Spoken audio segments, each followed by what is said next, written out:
السلام علیکم ورحمۃ اللہ وبرکاتہ۔ دوستوں امید کرتا ہوں آپ خیریت سے ہوں گے۔ میں ہوں محمد مقصود قاسمی اور آپ دیکھ رہے ہیں باغ مدینہ یوٹیوب چینل۔ دوستوں ہندوتوا آواز کے مطابق زی نیوز میں شائع ہونے والی ایک رپورٹ میں بتایا گیا ہے کہ دہلی پولیس نے مسجد کے اماموں کو فلسطینیوں کے لیے دعا نہ کرنے کی ہدایت دی اور کہا ہے کہ ایسا نہ کرنے کی صورت میں سخت کارروائی کی جائے گی۔ اس سلسلے میں ایک اور میڈیا رپورٹ کے مطابق پولیس نے پرانی دہلی کی ایک مسجد کے امام پر فلسطین کے لیے دعا نہ کرنے کے لیے دباؤ ڈالا تھا۔ وہیں سینئر صحافی شمس تبریز قاسمی نے بتایا کہ انہوں نے دہلی کی متعدد مساجد کا دورہ کیا، جبکہ پولیس کی جانب سے مساجد کو اسی طرح کے نوٹس جاری کیے گئے ہیں۔ اس معاملے پر مسلم پرسنل لا بورڈ نے کہا کہ غزہ کے لیے دعا سے روکنے کا کسی کو اختیار نہیں ہے۔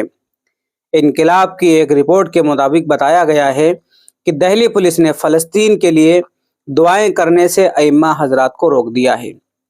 نمازوں اور خطبوں کے دوران غزہ میں اسرائیلی فورسز کی جارحیت پر مشتمل موجودہ حالات کے حوالے سے فلسطین کا تذکرہ کرنے کے خلاف ائمہ کو مذکورہ پولیس نے وارننگ جاری کی ہے۔ اس طرح کی نوٹس 14 نومبر کو جاری کی گئی، جس میں کہا گیا کہ اس کی تعمیل میں ناکامی مذہبی لیڈروں کے لیے نتائج کا سامنا کرنا پڑے گا۔ اپنی رپورٹ میں انقلاب نے کہا ہے کہ دہلی پولیس کے اہلکاروں نے پرانی دہلی کی ایک مسجد میں مداخلت کرتے ہوئے امام سے کہا کہ وہ اپنی نماز یا تقریر میں اسرائیل کا ذکر نہ کریں۔ دہلی پولیس کی جانب سے اب تک اس خبر سے متعلق کوئی بیان جاری نہیں کیا گیا ہے۔